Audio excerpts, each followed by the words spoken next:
Hey Joe, this seems like a century ago at this point, but back in February you talked about how good of a fit this was not only for you but just for your family and everything. And then obviously the pandemic hits, and I'm just curious like how that process has been of just getting your family adjusted and everything in a world where it's probably hard. Yeah, well, it it's been good, and we kind of started the whole journey out in the beginning of June with a 46-hour RV ride. So we decided we didn't want to do the whole airport and plane travel thing, so we bought an RV and drove cross country to get here. And it was, for first-time RVers, it was very interesting. But we've settled in nicely. Obviously, a lot of the things that you'd like to do in the city and the surrounding area, just because of kind of social distancing and things we haven't been able to take advantage of. But we've done Crater Lake. We've done a bunch of the falls. My daughter will be a sophomore here at UO. My middle son is a senior at Marist, and he's playing football. And my youngest one's in 7th grade at O'Hare. So we've really enjoyed the city. We've done as much as we can, but it's been a very positive experience for us thus far. Next question, James Crapia, the Oregonian. Joe, as you guys try to settle this quarterback competition, we've been hearing so far that Tyler's still pretty much working with the ones exclusively and AB with his twos. Will you try to get Anthony some looks with the ones tomorrow? Is that the plan, or how do you try? And in the next few days forward, also with Wednesday's kind of mini scrimmage, how do you plan to take this the next 4 days of practice? Yeah, Tyler's been working with the ones, and as you mentioned, AB with the twos. We're going to sit down this afternoon and have a little personnel discussion and talk about reps heading into the scrimmage. So we'll kind of make those decisions this afternoon. But, yeah, those guys have both done a very nice job. I think we've seen steady progress, throughout camp thus far, and the young guys are improving as well. But, yeah, we just want to, come out tomorrow and, see the entire offense play with a bunch of physicality, create explosive plays, while limiting turnovers. And I think they've, like I said, have taken positive steps thus far. Next question, Eric Scopel, 247 Sports. Hey, Joe, I think you guys returned some known commodities at receiver, and there's quite a few guys that we just haven't seen a whole lot of. I guess what's been the progress of some of these guys? Devin Williams. I know we saw Brian Addison last year, but that's another young player. Chris Hudson, we've heard a lot about. Kind of what have you seen from some of the younger guys? I think first and foremost, Coach McClellan is doing an awesome job with those guys in the room, providing information, getting them motivated, getting them to play hard with a high level of detail on the field. But yeah, they've all had their moments. Devin made some nice plays yesterday at practice and carried that today. Chris Hudson's got a lot of speed, a lot of explosiveness. Addison's done well when we've seen him in there. So I think you got, as you mentioned, Johnny, Red, and Micah played a lot of football last year, and some guys behind them that are, looking to, kind of make their mark. And I think, like I said, they've done a nice job. And I think Coach McClellan has done a very good job with the room. Next question, Julian Minenson from KZI. Hey, Joe, good to meet you. Just wanted to touch base on, I asked Andy this same question. Without fans this year, I'm sure you, as much as you would love to have fans at Autzen Stadium, are there any advantages to not having fans on the offensive side of the ball, maybe communication-wise, or maybe on road games? Do you see any pluses at all when it comes to not having fans this year at games? We're certainly going to accentuate the positives of not having it, and obviously, I haven't experienced it, but everyone I've talked to said that the home crowd and environment in Autzen Stadium is one of the best in the country. But I think from a home game perspective, obviously, if things aren't communicated and there's not a crowd roaring, you're going to be able to yell things out on the sideline, and the kids will be able to hear them. And then for road games, you're not challenged with some of the stuff of the crowd getting cranked up on a third down and having to use a certain cadence or a certain level of communication. So those would be the two biggest things that stick out to me relative to lack of fans or crowd noise. Next up, Ryan Thorburn from the Register Guard. Hey, Joe. Obviously replace the entire offensive line. That's high on the to-do list. But when you think about Coach Cristobal's background in that area and Miraball's experience, is that a situation where you just kind of trust the five they put out there and don't worry about it a lot, or do you have a big hand in trying to figure that puzzle out too? I think with anything that we do offensively, and obviously with Coach Cristobal having a background in offensive line play, it's a collaborative effort. But to have the the kind of say benefit or advantage of having two guys like Coach Cristobal and Coach Mirabal in the same room when you've got to replace, the entire front five in addition to, Panay, obviously. It's a huge challenge. We've been mixing guys in and out and using different combinations across the board, but with their level of expertise in conjunction with the talent we have there, and I think what we're doing fundamental technique-wise and schematically to put them in a position to be successful, I think we're going to have a high level of confidence in our offensive line, entering game one. Next, Kevin Wade, 247 Sports. Hey, Coach. Moving into tomorrow's scrimmage, I know it's the second scrimmage for you guys. What are you expecting to get, maybe that you didn't get in the first scrimmage, or that is just different about the next scrimmage? I think we want to see a higher level of precision and execution, as I mentioned before, creating explosive plays and limiting turnovers. And I think the biggest challenge from a broad strokes perspective is, this is essentially your fall camp is like your spring ball. And a lot of what we're doing, and we've just about finished our installation, that the kids are hearing and executing for the first time, and kind of exacerbated by the fact that you're going against an unbelievable defense. And when we go out there every day, Coach Avalos and his staff have those guys coached up. They're playing very hard. It's a very, very complex and unique scheme. So, you're trying to put a new offense in against an unbelievably coached defense and, do it all at a very high level in a short amount of time. And time is not our friend, but the best thing about it is, as it pertains to the culture of our program, a lot of people are doing the same thing around the country, and Coach Cristobal has made it very clear that we're not going to use anything as an excuse or a crutch. So, we're just fired up to take the next step tomorrow and just continue to increase our level of execution and precision. Next is AJ Jacobson from Rivals. Hey, Coach, great to hear your son plays for Marist. I played there myself a couple of years ago. Go Spartans. Yeah, go Spartans. Early camp standouts. So, I just want to get your opinion of, who's catching your eye and, who are you very pleased with at this point after a couple of weeks of fall? I think it's different people at different times. We've talked about the quarterbacks at length.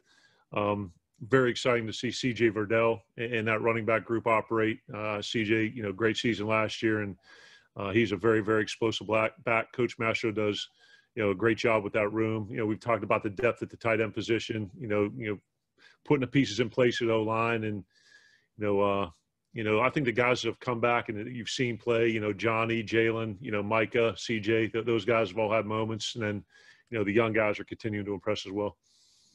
Next up, Tyson Alger from The Athletic. One of the things Andy talked about on just such an accelerated schedule is cutting the fat and focusing on important things. And one of the things he did say was mental health. And I'm just curious of how much of a conversation that is with your players, especially this year, and how maybe that's evolved throughout your coaching career.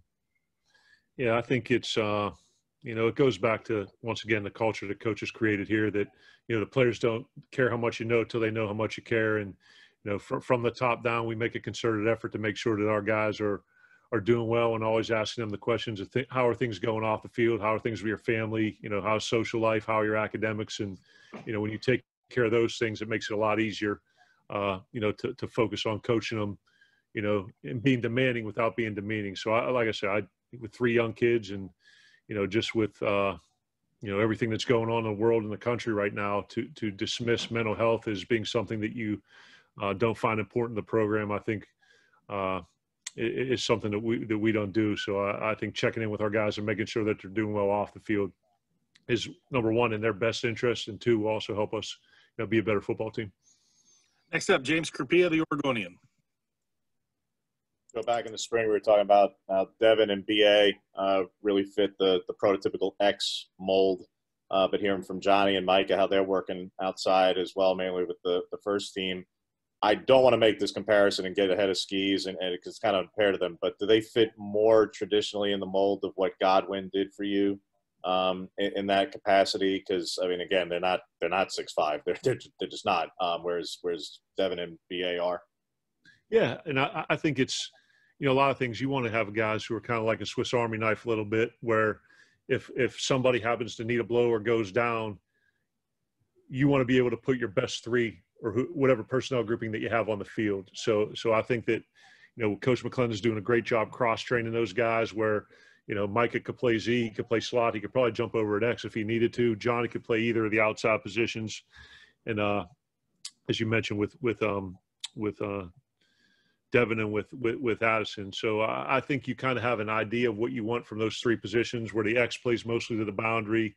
He's the guy that can draw a lot of single coverage. If he gets doubled, you want to work to the field. The slot's more the shifty guy. The Z's a speed guy. So you kind of have a thought process of what you want those guys to be, but you don't want the execution to suffer for kind of what the template of that position should be, if that makes sense. Next question goes to Eric Scopel, 247 Sports. Like AJ, I also went to Marist, so go Spartans. I'll get that. I know last time we spoke about the tight ends, you hadn't really seen enough in pads to really make a call or have an idea of what the hierarchy might look like. Has there been any more clarity or separation amongst those guys? And there's 5 scholarship players competing. I mean, it would be the latter. I mean, those guys are all rolling through there. I mean, DJ's done some really nice things coming over and, adjusting to the position. But, yeah, it's Coach Williams does a great job with those guys. They're all getting a ton of reps. And once again, a lot of things that they're doing are new to them, because we only had 4 spring ball practices. So, I don't know it's necessarily at this point about separation as much. It's about those guys getting a ton of opportunities and continuing to improve, from a fundamental and technique standpoint. Next question, Warren Williamson, Oregon Duck Football News. Joe, good to see you again. Some of the guys already asked the questions that I was going to ask, but I am interested. You mentioned about your RV trip going from East Coast to West Coast, and immediately made me think of the Griswolds.